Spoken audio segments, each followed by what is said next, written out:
What's a NSFW detail about a historical figure that's normally left out of the history books?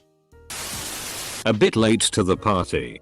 But during World War I, prostitutes in Britain were more expensive if they had STDs. This was because if a soldier hired them and got infected, the soldier could be honorably discharged and not have to fight in war. Ancient Egyptians believed the god Atum created the universe by masturbating to ejaculation, and that the ebb and flow of the Nile corresponded to how much he came.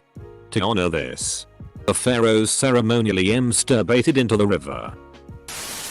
It's becoming more well known, but Mozart wrote a chorale literally called Lick My Ass to PSS off the bishop who employed him in Salzburg, hoping to get fired so he could go to Vienna. Lewis and Clark described the screaming shits that they got from eating unfamiliar food, camas, in detail in their journals. After Alan Turing cracked the Enigma code, essentially ending World War II years earlier than expected and saving countless lives, he was thanked by the British government in the form of chemical castration. All because he was a gay man. Probably said here and elsewhere, but Victor Hugo, author of The Hunchback of Notre Dame, among other tales, was a notorious philanderer who had affairs on top of affairs with prostitutes throughout his life. When he died, all of the brothels in Paris had to close because so many prostitutes attended his funeral. Pyotr Tchaikovsky was a submissive bottom. In one note, never before published in Russian or English, Tchaikovsky wrote of a young servant with whom I am more in love than ever, adding, "My God, what an angelic creature, and how I long to be his slave, his plaything, his property." Patrick Henry, the American founding father better known for his quote, "Give me liberty or give me death," kept his wife imprisoned in a cellar because of her frequent outbursts due to postpartum depression.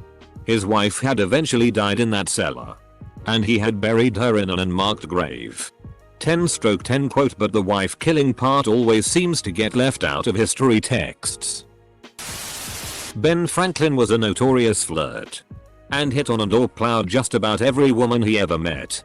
Single women, married women, young women, old women, women of title, women of the royal line, Protestant women, Catholic women, all of them. French President Félix Faure died while getting his DCK sucked. Big DCKs were considered barbaric in ancient history. The Greeks especially thought that it showed men with big rock-hard full-blooded cocks were full of lust and low intelligence. This is why most of their statues today have them displaying a small DCK. I was born in the wrong age. Edit. Tie for the awards, friends. It's said that Henry VI exploded in his coffin. Dogs then licked up the Henry juice. The first thing the father of microbiology, Anton van Leeuwenhoek, put under a microscope was semen. They understood that semen was integral to the creation of life but didn't yet understand the concept of single-cell organisms. He fully expected to see tiny little humans in his juice. So yeah. The first thing he did was whack off on a slide and look at it. Princess Diana and her leg agitator sex toy that she carried around with her when she went on diplomatic trips. She had even shown a table of foreign officials her toy as a prank on numerous occasions. She also believed it brought her good luck. One time she forgot to bring it with her and actually asked her bodyguard to go back to the hotel to fetch it for her. Edit. Okay, just checked, and she apparently left it all the way back in the UK while on a trip to Nepal, not just at a hotel, and ordered it to be dispatched to the capital Kathmandu. Groom of the stool. This is the Guya who wiped the king's bum and inspected the stool for parasites and whatnot in ye olde England. By the 16th century it had become one of the highest honours at the Tudor court because it allowed close and private access to the king. Coveted position. George Washington had severe hemorrhoids, to the extent that he couldn't even ride a horse into battle sometimes, and had to be pulled on a cart. Guess we now know why he was standing on the boat in that one painting. Not hidden in his home country, but not known by the rest of the world though. is the fact that H.C. Anderson left a mark in his diary every time he had masturbated, sometimes with a little note on the side. In school I was taught that Ben Franklin had a string of pearls that was several feet long. He would add a pearl to it each time he slept with a new woman. Paul Revere would ride from Boston to Newport RI to cheat on his wife. No. Babe. For real. The redcoats are actually coming. Little late but worth a shot. Elizabeth Bishop and Robert Lowell, the poets, had a 30-year letter exchange where Robert, while married, swooned over Elizabeth after he initially met her, declaring his love and want to propose for her all while being married, and her blatant denial and uncomfortable lesbian anguish at this fact. He threatens suicide and lots of self-harm while she's just like, haha, let's read this book together and not think about romance. He was a manic cocaine freak and she was a crazy alcoholic lesbian with a toucan. She drank rubbing alcohol when denied conventional drinks. There's a great play highlighting these events called Dear Elizabeth. Kaiser Wilhelm II. The great magician Houdini once escaped a prison cell while fully nude as to not hide anything to escape. However, what the guards failed to check was that he hid a skeleton key in his ass cheeks. He was just too thick for them to notice the key. Freud loved cocaine. He had a friend with a morphine addiction, and he thought giving the guy cocaine would cure him. It did not. Abigail Adams apparently spent a lot of time worrying that her son John Quincy Adams would jerk off or bang Res when he left the house, and advised against doing both in several letters to him. You must only do that at home, son. There are DCKS everywhere in Pompeii. DCKS. Everywhere. Walls. Streets. Posts. Carved into wood and stone. Arranged in tile mosaics. They're all over the duck in place. You can't swing a cat without whacking a sklong. They're used as arrows to point to brothels. Scrawled on walls and graffiti about how good the women are in the city. When you went to the baths, you'd put your clothes in little cubby holes. And you'd remember which column of cubbies you left them in by the mosaic of a particular Essex act above said column. Mary Shelley, the author of Frankenstein, who also popularized Gothic literature, used to meet up with her future husband, poet Percy Shelley, at the cemetery where her mother was buried. They would meet up and have angsty sex on her mother's grave. BC she was goth as hell. Moreover, Frankenstein was inspired by her fascination with reanimation, the idea of bringing something dead back to life. And she learned about this idea. She was obsessed with the idea of bringing back her baby who died days later after being born, thus sparking the idea of the monster of Frankenstein. William the Bastard's family was torn apart when his two youngest sons dumped a chamber pot on the head of his firstborn, leading to rebellions, wars, and eventually his firstborn's lifelong imprisonment. Simbolvar had sex in every country he went with different women, and it's explained with details in his biography. I like how his dancing skills are in parentheses, as if that detail is what we needed to clarify him having sex in every country. Edit. I read once that philosopher Jean-Jacques Rousseau would pull his pants down and chase after women running backwards in hopes they would spank him. It was his kink. He would lurk in alleyways with his pantaloons around his knees and jump out ass first at passing women in the hopes they'd be so frightened they'd lash out and spank him. He was a total dickhead, but the mental image is hilarious. One of the members of the Lewis and Clark expedition was a slave named York. The tribes they came across were quite taken with him. He fathered many children during the trip. I remember reading about him in history class. Native tribes kept trying to rub his skin to get the black off. Eventually some saw him as part bear and had him duck their women so their tribe would be part bear and raise powerful warriors. Alexander the Great likely had a gay lover named Hephaestion. Diogenes supposedly claimed that Alexander only ever yielded to Hephaestion's thighs. Apparently. Ben Franklin slept around and mostly stayed in France for the prostitution. He also wrote at length the benefits of sleeping with older women, including their experience, lack of interest in anything exclusive. Leonardo da Vinci kept poems and jokes about penises. Oscar Wilde described himself as addicted to sucking cock and said it inspired him. Love is a sacrament best taken kneeling. Scrodino got with a ton of prostitutes so that he could take care of his male urges and thus focus on his work. Gouverneur Morris wrote the language to much of the Constitution, including the preamble. He also had a wooden leg because he broke it so bad it had to be amputated. The accepted story is that his leg was caught in the reins of his horse as they got spooked. But the rumor that went around was he broke his leg jumping from a window to escape the husband of a woman he was sleeping with.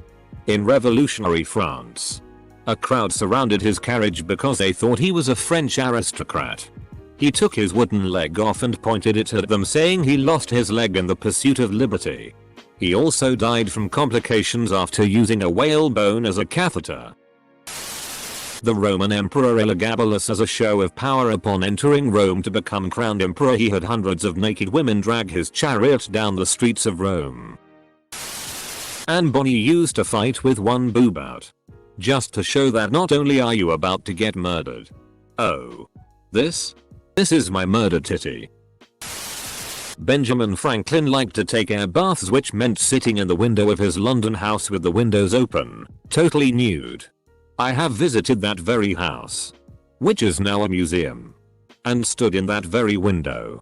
They are big Georgian style windows, and I suspect that anyone in the house opposite, or possibly even glancing up from the street from the right angle direction, would have seen the full founding father. He was also a stoner, an occultist, a drunk. He ducked a lot. Ben Franklin wasn't allowed to contribute to writing the Declaration of Independence because they were afraid he'd put DCK jokes in it. Raphael, the Italian painter, not the Ninja Turtle, is believed to have died from exhaustion from non-stop sex. Edgar Allan Poe married his 13-year-old cousin and would sleep in her coffin with her after she passed away. That's so on brand for him. John Batman, one of the founders of Melbourne, Australia, actually died of syphilis and lost his nose due to the disease. He ended up in a wheelchair and his wife left him when he got sick for a close friend. Benjamin Franklin was the first known source of the phrase "just put a bag over her head." During Mexico's independence fight, there was a lady called La Guerra Rodriguez, that means Rodriguez the Blonde. She used to spy on the Spanish monarchy generals by going to bed with them. She passed information to the independent army and had a major role on Mexico's winning the fight. After the independence was declared, the new monarch, Agustin de Iturbide, made the entire army march in front of La Guerra's house. They were lovers and she was the one that inspired him to action. She was also lover of Alexander von Humboldt and Simon Bolivar. She also escaped the Inquisition trial by showing her boobs. She is never mentioned in the traditional history books or school lessons. I'm currently reading a book about pirates, and in the chapter about Edward Teach, aka Blackbeard, it mentions when he married his 14th wife, who was a 16-year-old girl, and after being with her all night, and I quote, it was his custom to invite 5 or 6 of his brutal companions to come ashore, and he would force her to prostitute herself to them all, one after another, before his face. Now, I remember learning about Blackbeard in school as a child, and I do not recall anyone ever telling me he was a pimp and a cuck. Frederick the Great of Prussia, one of the most renowned military national leaders in European history, flaming gay. Full stop. He never even tried to hide it much. His dad openly loathed his effeminate behaviors. He had a Dutch boyfriend as a teenager, who his father had executed in front of his own eyes to teach him a lesson. His dad later forced him to marry a woman, who'd be immediately divorced after his dad's death. He even wrote after losing a battle, "Fortune has it in for me. She is a woman, and I am not that way inclined." Not to say being anything other than straight is inherently NSFW. But anything not heterosexual in history is obviously almost never talked about. Napoleon insisted his wife wear the same underwear for weeks on end because he loved the smell so much. He would keep soiled underwear with him and write about how much he enjoyed the scent. During 1942, in a war planning visit to Washington, a British delegation including Winston Churchill stayed at the White House. The president wheeled into Churchill's bedroom one afternoon to discover the prime minister stalking the room in the nude, puffing on a cigar as he dictated to a male secretary. As Roosevelt spun about to leave, Churchill called him back, adding, "The Prime Minister of Britain has nothing to conceal from the President of the United States." Edit. Whoa. My first popular post. Source for this story: Cray. E. 1990. General of the Army. George C. Marshall, Soldier and Statesman. Kindle ed. pp.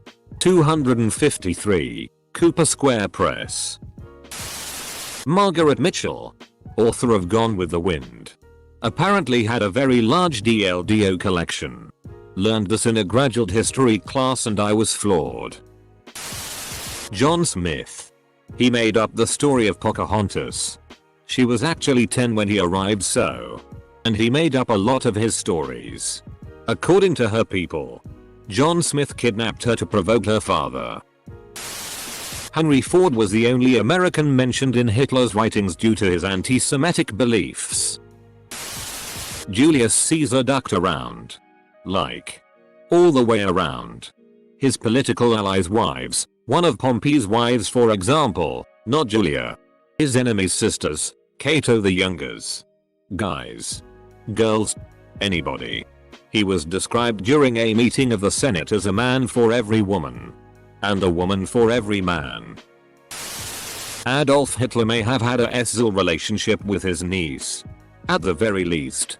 They were very close and he was extremely possessive of her. He got jealous whenever she'd have boyfriends and would try to break them up. After she committed suicide, he called her the only woman he'd ever loved and insisted on keeping her bedroom exactly as it had been when she was living. Suspected that she killed herself because he got her pregnant. The relationship was not consensual according to reports. Anthropologists believe that upwards of 5-7% of people alive today have some sort of relation to Genghis Khan. That's because he allegedly upheard several women everywhere he conquered before moving on to the next place. Several. I did the National Geographic DNA test a few years back and one of my historical hits was Genghis Khan. I'm as white as the driven snow. So I was very surprised. Edited because I misspelled our pay Grampus name a bit. Churchill was a bit of a nudist. He claimed to have some form of skin condition that made clothes uncomfortable to wear for long periods. When he visited the White House, he would sit around naked while having discussions with FDR. Helen Keller supported eugenics to the point of writing a journal in favor of refusing medical treatments to human babies with physical and mental disabilities, going as far to state that they would likely become criminals if kept alive. Edit. I never expected to get more than 5,000 upvotes on this, but thank you for finding my contribution of interest. Anne Frank, being a normal teen with a diary, has some puberty parts. Here is an excerpt of one of those parts. Until I was 11 or 12. I didn't realize there was a second set of labia on the inside. Since you couldn't see them. What's even funnier is that I thought urine came out of the clitoris when you're standing up. All you see from the front is hair. Between your legs there are 2 soft, cushiony things. Also covered with hair. Which press together when you're standing. So you can't see what's inside. They separate when you sit down and they're very red and quite fleshy on the inside. In the upper part, between the outer labia, there's a fold of skin that, on second thought, looks like a kind of blister. That's the clitoris. Spartan soldiers had gay sex with each other. A lot. Soldiers were taken as little boys and didn't see women since. They believed having gay sex would create a closer bond with each other. Edit. When they left the army and married, women would sometimes shave their heads and wear men's clothing to make the former soldier feel more comfortable. Go to kiss the homies goodnight. Hitler took amphetamines to stop farting. Some historians think that's why he became increasingly erratic toward the end. He was in withdrawal. Ben Franklin had tons of sex with many women. He even wrote some sex advice in some of his books. Mozart wrote songs about licking ass. It's possible that 16th century samurai warlord Usuji Kenshin was actually a woman pretending to be a man so that her clan could survive her father's death. Kenshin never married or had any concubines. Had to plan battles around regular monthly abdominal pain. And is referred to in the notes of a Spanish missionary as someone's Shah instead of Shio aunt. Not uncle. I have no clue if this counts, but one of Little Richard's most well-known songs, Tutti Frutti, is about hardcore butt ducking, and he was really into butt stuff. They ate people at Jamestown. Henry VIII had a massive DCK. His armor had a huge bulge on the front to accommodate for it. King Herod ducked his wife for a month after her death. That's pretty interesting. He also invented pigeon mail and died before Jesus was born. He's an interesting and controversial figure. And he also built some cool stuff in Israel. Like Mossad a Keep. But man.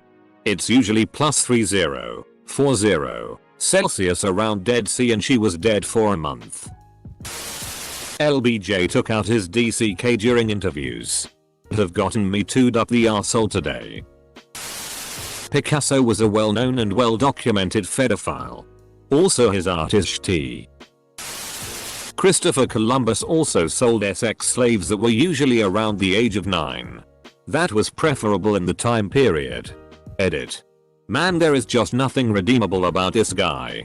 Every new thing I hear is just worse and worse. Genghis Khan boiled people alive and piked their dead burnt bodies. And made mountains of human and animal skulls. JFK ducked Hitler's old GF. Gandhi himself has confessed to sleeping with young girls. Manny Ben, who was his grandniece, included. As per Gandhi, he was practicing abstinence, and this was a method to test if his self-control had not weakened. To clarify, he literally slept.